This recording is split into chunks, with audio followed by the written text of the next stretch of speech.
আমরা কুরবানি দেই, পশুর সাথে একটু আচরণটা কেমন হবে, এই আচরণগুলো আমাদেরকে জানতে হবে। রাসূল সাল্লাল্লাহু আলাইহি সাল্লাম কুরবানির ব্যাপারে বলেছেন ঈদগাহে যাওয়ার আগে কুরবানি দেওয়া যাবে না। দ্বিতীয়ত, রাসূল সাল্লাল্লাহু আলাইহি সাল্লাম কুরবানি নিজ হাতে দিতেন। সুতরাং আমাদের একটা চেষ্টা থাকা দরকার, আমাদেরও একটা চাহিদা থাকা দরকার যে আমার কুরবানিটা আমি দেব। আপনি কুরবানি দেওয়ার সময় কুরবানির পশু যেন কোনো ব্যথিত কোনো কারণে কুরবানির পশু যেন ব্যথা না পায়, কষ্ট না হয়, এ প্রচেষ্টা করতে হবে। রাসূল সাল্লাল্লাহু আলাইহি সাল্লাম এই ব্যাপারে বলেছেন যে তোমরা তোমাদের কুরবানির পশুর সাথে ভালো ব্যবহার করো। কি ভালো ব্যবহার? রাসূল সাল্লাল্লাহু আলাইহি সাল্লাম আমাদেরকে বলেছেন যে তাকে জবাইয়ের ক্ষেত্রে তোমরা ছুরি ধার করো, ছুরিটাকে শান দিয়ে ভালো রাখো, তবে গরুর কাছে নয়, পশুর কাছে নয়। পশু যখন জবাই করবে আরেক দিকে শান দে, আপনাদের না, একদিকে পশু দ্বারা করো না, আরেক দিকে শান দে। রাসূল বলেছেন না, এটা করো না, তোমরা বরঞ্চ আগে থেকে কুরবানি দেওয়ার জন্য এটাকে শান দিয়ে রাখো। রাসূল সাল্লাল্লাহু আলাইহি ওয়াসাল্লাম নুদিফা ইহদাদু শারফাতিহি কাবলাল ইদাহা, কুরবানি দেওয়ার আগে তুমি তোমার ছুরিকে কি করো? ধার দিয়ে রাখো। রাসূল সাল্লাল্লাহু আলাইহি সাল্লাম কুরবানির ব্যাপারে বলেছেন যে ওয়াইজা যাবাহুম ফাআহসিনুজ যাবহা, যখন পশু জবাই করো তার সাথে তুমি ভালো ব্যবহার করো, ব্যথা দিও না, বেশি কষ্ট দিও না। তাকে ফেলে ক্যাবলামুখী করে, তুমি ক্যাবলামুখী হয়ে তুমি হাতে ছুরি নিবা, জবাই করবা। জবাইয়ের ক্ষেত্রে তোমরা কিছু নিয়ম নীতি মেনে সেটাকে অগ্রসর হবা, নিয়ম নীতি মেনে অগ্রসর হবা। প্রথম কথা হলো যারা ধরবে সবাই, শুধু যে জবাই করবে সে নয়, যারা ধরবে সবাই যেন তাকবীর পড়ে বিসমিল্লাহ আল্লাহু আকবার, বিসমিল্লাহির রহমানির রহিম না, কিন্তু বিসমিল্লাহ আল্লাহু আকবার, সবাই যেন এটাকে এইভাবে পড়ে এবং পরে যেন জবাই করে। সবাইকে পড়তে হবে, যারা ধরা থাকে সবাইকে পড়তে হবে। কোরবানি দেওয়া হলো, কোরবানি দেওয়ার সময় কোরবানির পশুর 4টা রগ যেন কেটে যায়। কয়টা রগ? 4টা রগকে যেন কাটা হয়। সেটা হলো শ্বাসনালী, খাদ্যনালী এবং এটার দুপাশে 2টো রগ আছে, এই 2টা রগ কাটতে হবে। এই রগগুলি কেটে আপনাকে কুরবানি সম্পূর্ণ করতে হবে। তবে আমাদের সমাজে আমরা একটা ভুল কাজ করি, এটাতে কিন্তু কুরবানির অনেক সমস্যা হয়ে যেতে পারে।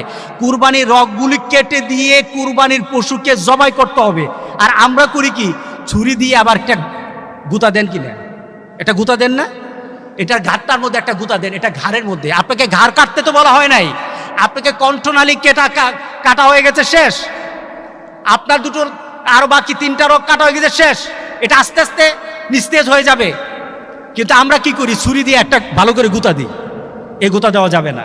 কারণটা কি, আপনি যখন গুতা দিলেন এই ছুরির আঘাতটা তার নার্ভে পড়তে পারে, নার্ভে পড়ার কারণে সে স্ট্রোক করতে পারে, তখন জবাইয়ের কারণে মরবে না, স্ট্রোকের কারণে মরবে। এটা সায়েন্টিফিক। আপনি জবাই করে দিয়েছেন, রাসূল সাল্লাল্লাহু আলাইহি ওয়াসাল্লাম যতটুকু করেছে ততটুকু ছেড়ে দিয়ে আপনি ছুরি দিয়ে গুতা দেন কেন? ছুরি দিয়ে গুতা দেওয়া যাবে না। কথা ঠিক আছে? আমরা দেই কিনা?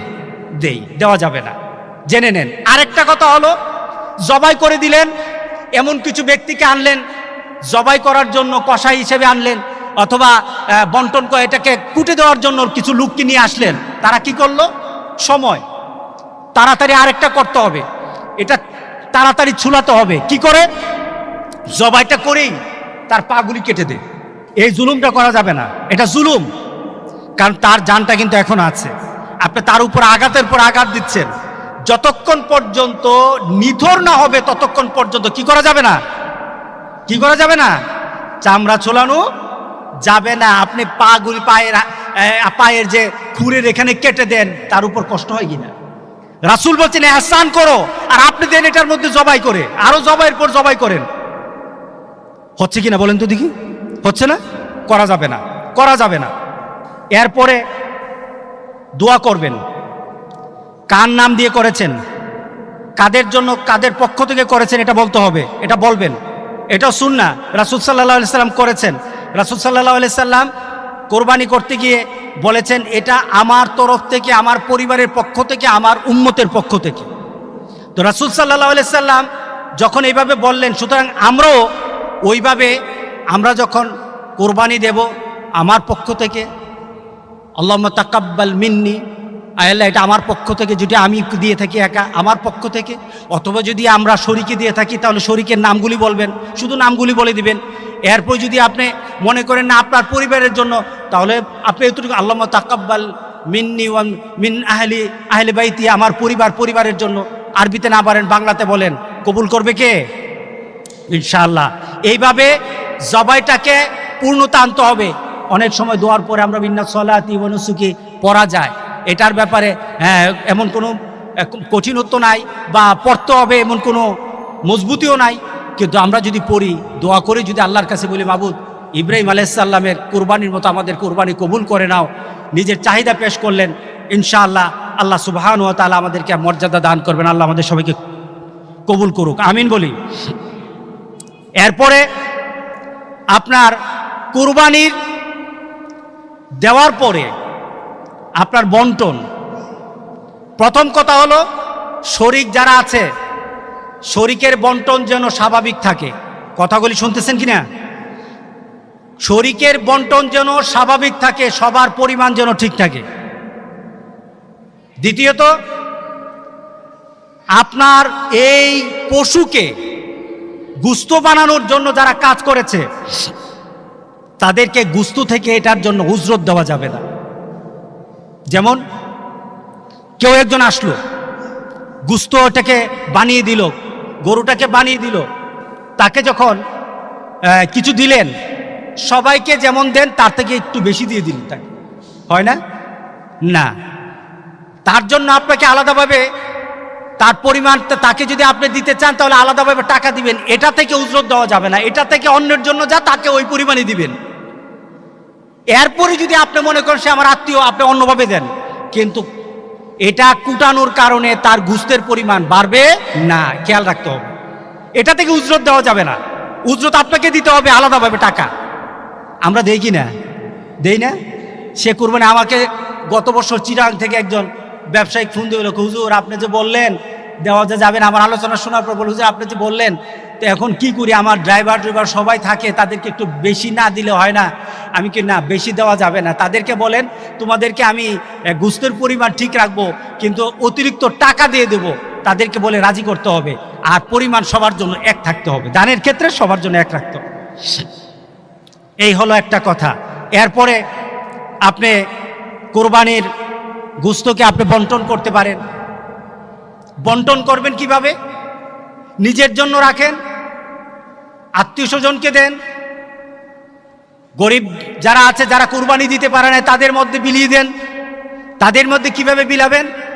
বর্তমানে আমি তো মনে করি কোরবানির সিজনে, এই কোরবানির সিজনে কেউ ফ্রিজ মোমেনরা কিনবে না। কোরবানির সিজনে মোমেনরা ফ্রিজ কিনবে না, বরঞ্চ আমি মনে করি কোরবানির এই সিজনে মোমেনরা চিন্তা করবে আমার ঘরে পরিমাণ মতো আগের মতো স্বাভাবিকভাবে যতটুকু গুস্ত থেকে তার বাইরে আমি গুস্ত রাখবো না, কারণ বর্তমানে আমার দেওয়ার ক্ষমতা আছে, অনেকের দেওয়ার ক্ষমতা হয় নাই। ঠিক না? বিলিয়ে দেওয়া দরকার, বিলিয়ে দেওয়া দরকার।